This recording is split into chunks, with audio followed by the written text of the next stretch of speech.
भाइयों बहनों, माताओं, बुजुर्गों, बच्चों, आप सब लोगों को मेरा नमस्कार, सबको मेरा प्रणाम। और खासकर मैं सभी माँ बहनों का स्वागत करता हूं। मैं देख रहा हूं बहुत बड़ी संख्या में आज माँ बहनें सुनने के लिए आती है। अक्सर राजनीतिक रैलियों में महिलाएं कम ही आया करती हैं, और आज जितनी संख्या में आप लोग आए हैं, जहां नजर जा रही है वहीं पे लोग ही लोग हैं। इतने तो योगी जी की सभा में भी नहीं आते, इतने तो मोदी जी आते हैं दिल्ली से, मोदी जी की सभा में भी नहीं आते, जितने पुष्कर भैया की सभा में आ गए। मैं 2 दिन से उत्तर प्रदेश में घूम रहा हूं और मैं देख रहा हूं जहां जाते हैं वहीं बीजेपी, दूसरी पार्टियां जितनी हैं, ये अपने काम नहीं गिना रहे कि हमने 5 साल में क्या काम करे। ये केवल गाली गलोज, इसने उसको ये कह दिया, इसने उसको ये कह दिया, इसने उसको आतंकवादी कह दिया, 80-20 कह दिया। अरे तुमने 5 साल काम करा, 5 साल सरकार चलाई, मुख्यमंत्री रहे 5 साल, कुछ काम तो गिना दो। तुमने काम क्या करे 5 साल? एक भी काम कराओ तो ये काम गिनाए, कहीं जाके ये काम नहीं बताते। मैं भी पंजाब से आ रहा हूं, आप लोगों को खुशखबरी दे दूं, पंजाब में आम आदमी पार्टी की सरकार बनने जा रही है। एक बार जोरदार ताली बजा दो इसी बात के ऊपर।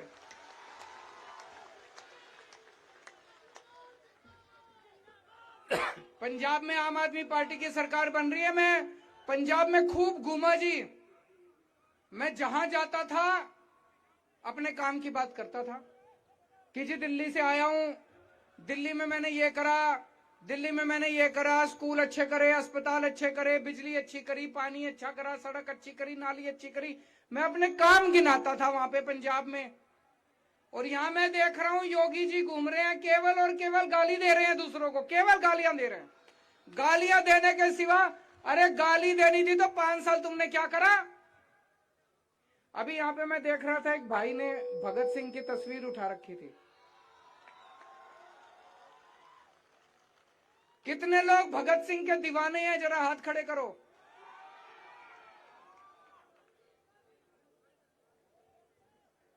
भगत सिंह को ये आतंकवादी कहते थे अंग्रेज। क्यों आतंकवादी कहते थे?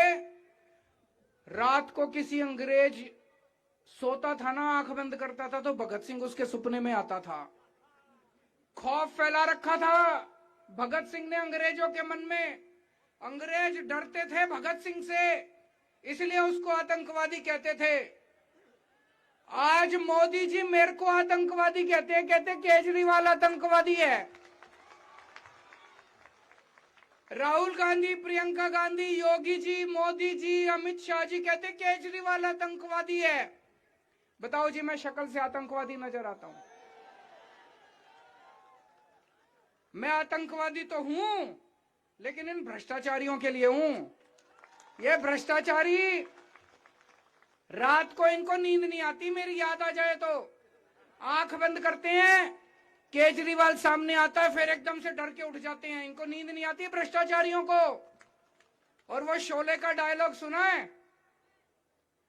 उसमें कहती है ना, गब्बर सिंह कहता है, 100 मील दूर जब कोई भ्रष्टाचारी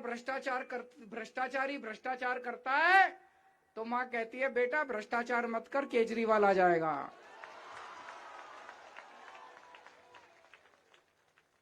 ये भ्रष्टाचारियों के लिए आतंक फैला रखा मैंने। भाई साहब, दिल्ली में हमने खूब काम करे। भगत सिंह का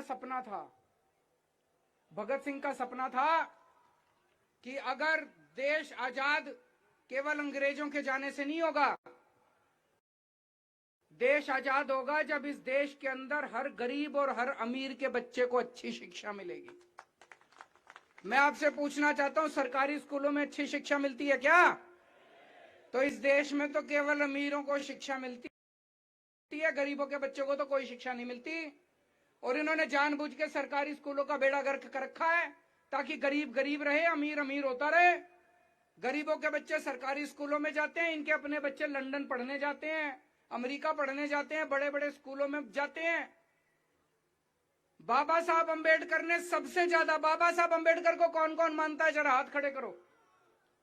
बाबा साहब अंबेडकर, मैं समझता हूं, विश्वास नहीं होता कि ऐसा आदमी कभी पैदा भी हुआ था। बाबा साहब अंबेडकर ने एक गरीब घर में पैदा हुए, इतने गरीब घर में पैदा हुए, और उन्होंने अमेरिका से और लंदन से पीएचडी की डिग्री करी। सोचो उस जमाने में 1916 में, 100 साल पहले।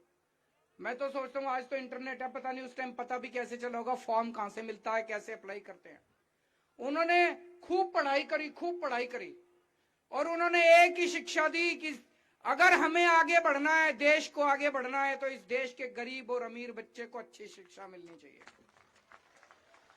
तो दोस्तों, दिल्ली में भी आज से 7 साल पहले जब मैं मुख्यमंत्री बना, दिल्ली में सरकारी स्कूलों का बहुत बुरा हाल था। डेस्क नहीं थे, दीवारें टूटी पड़ी थी, बाथरूम से सड़ांध आती थी, टीचर पढ़ाते नहीं थे, बच्चों को, कोई बेचारा गरीब आदमी बच्चों को सरकारी स्कूल में भेजने को राजी नहीं था।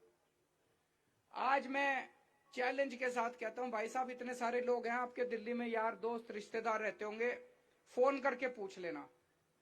दिल्ली के सरकारी स्कूल इतने शानदार कर दिए कि प्राइवेट स्कूलों से इस साल, सरकारी स्कूल इतने शानदार कर दिए, इतने शानदार कर दिए, इस साल दिल्ली में 3,70,000 बच्चों ने अपने बड़े बड़े प्राइवेट स्कूलों से नाम कटा के सरकारी स्कूलों में भर्ती हुए हैं।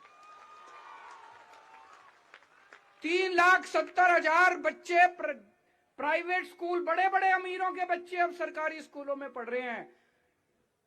मैजिक है ये, चमत्कार है, किसी ने सोचा नहीं था। आज दिल्ली के स्कूलों में एक अफसर का बच्चा, एक जज का बच्चा, एक मजदूर का बच्चा, एक गरीब रिक्शे वाले का बच्चा एक ही डेस्क पे बैठ के पढ़ते हैं, एक ही डेस्क पे बैठ के पढ़ते हैं। बाबा साहब अंबेडकर का सपना इन पार्टियों ने और इन सरकारों ने 75 साल में भी पूरा नहीं किया।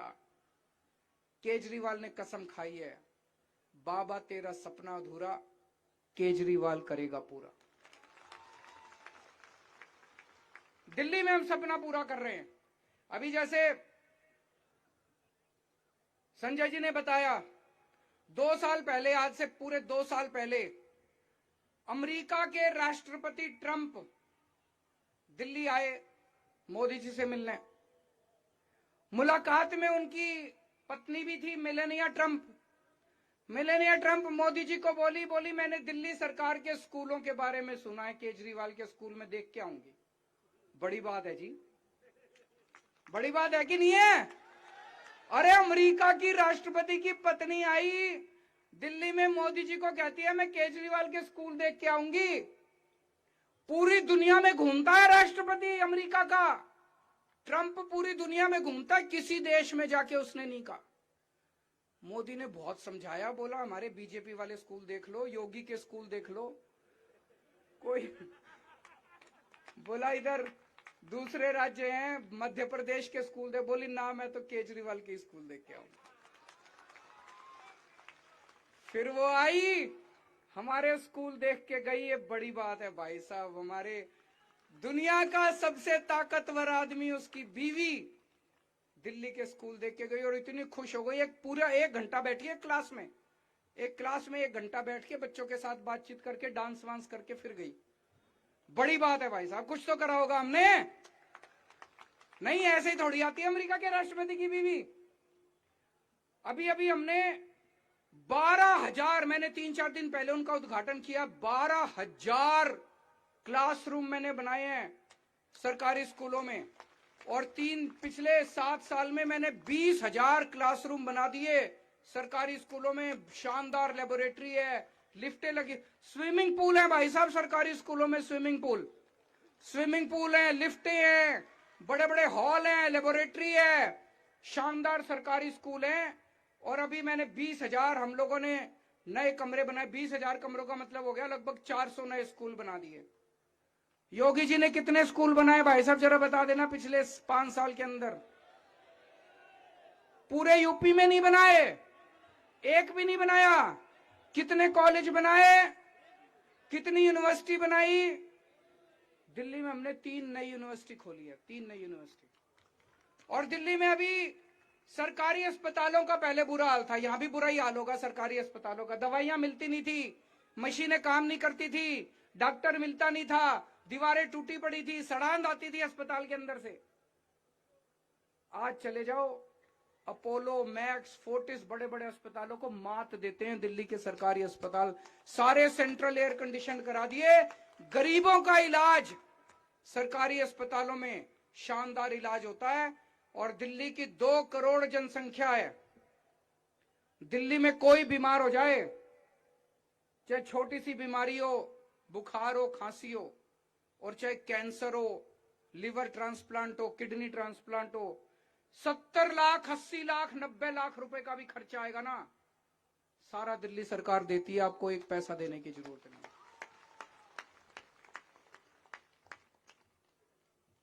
यूपी में होना चाहिए, नहीं होना चाहिए भाई साहब? केवल आम आदमी पार्टी कर सकते हैं। क्यों? इसके लिए ईमानदार सरकार चाहिए। ये लुटेरे हैं सारे जने, ये भ्रष्टाचारी हैं सारे जने, ये केवल पैसा खाना जानते हैं और कुछ नहीं जानते। ये ईमानदार सरकार चाहिए। आम आदमी पार्टी की सरकार कट्टर ईमानदार सरकार होती है। मैं ना खाता और ना किसी को खाने देता। दिल्ली में पहले बिजली बहुत जाया करती थी, यूपी में जाती है जी बिजली बहुत। पावर कट लगते हैं, पहले 7-7, 8-8 घंटे बिजली जाया करती थी दिल्ली में।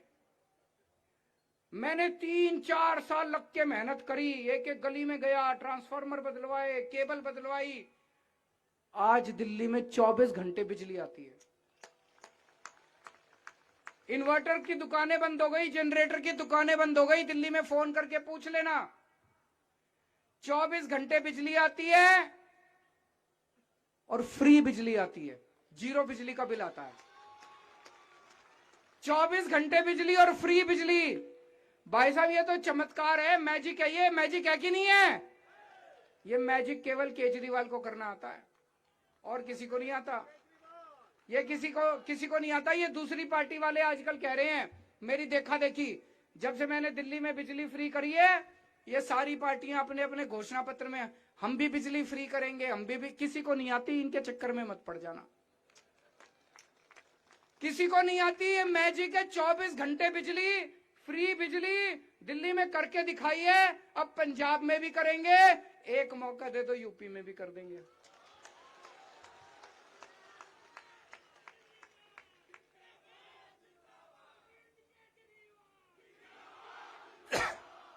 ये इतनी सारी महिलाएं हैं,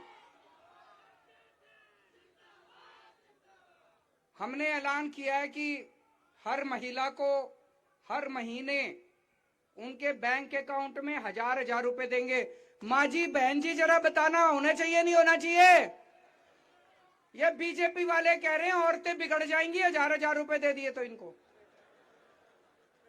अरे तुम ना बिगड़े, इतने पैसे डकार गए, तुम लोग खा गए, सरकार के पैसे लूट लिया सरकार को, तुम ना बिगड़े, हमारी बहन बेटियां 1000-1000 रुपए में बिगड़ जाएंगी। बताओ इनको क्या तकलीफ होती है?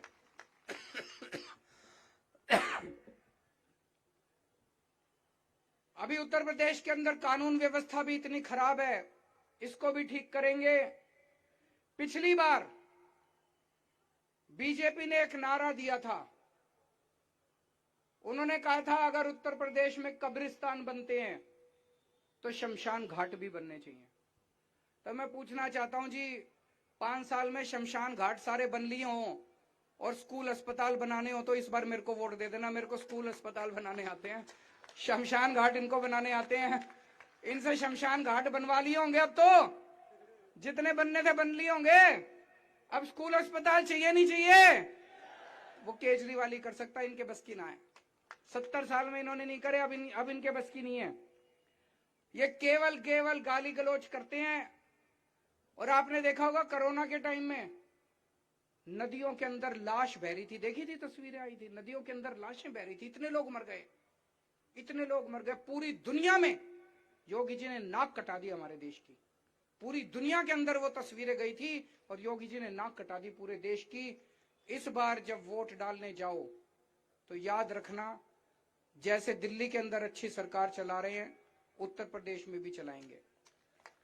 अब कई लोग मेरे को कहते हैं केजरीवाल जी आप बातें तो बड़ी बड़ी कर रहे हो, सरकार बनेगी क्या उत्तर प्रदेश में? मैं आप लोगों का आशीर्वाद रहेगा, जरूर बनेगी। लेकिन फिर भी अगर बीजेपी को बाहर रखने के लिए जो भी मदद की जरूरत होगी, हम अगर उस सरकार में हुए, जितनी गारंटियां मैं करके जा रहा हूं सारी गारंटियां उस सरकार से पूरी करा दूंगा, ये मेरा वादा है। आप लोग भारी बहुमत देके अपने पुष्कर भैया को जिताना, ज्यादा से ज्यादा वोट देना। पूरे उत्तर प्रदेश के अंदर सबसे ज्यादा वोट से जीतना चाहिए पुष्कर भैया, मंजूर है? भारत माता की। एक और हमारे जो बाकी कैंडिडेट है, रुदौली से पुष्कर जी हैं, दुमरियागंज से इमरान लतीफ हैं, सदर बस्ती से रमेश सिंह जी हैं, महादेवा से राम सुरेश कल्लू भाई हैं, हरैया से सुरेश कुमार सिंह हैं, कप्तानगंज से डॉक्टर संजय चौधरी हैं। इन सबको भारी बहुमत देके आप सब लोग आशीर्वाद देके जरूर जिताइए। बहुत बहुत शुक्रिया।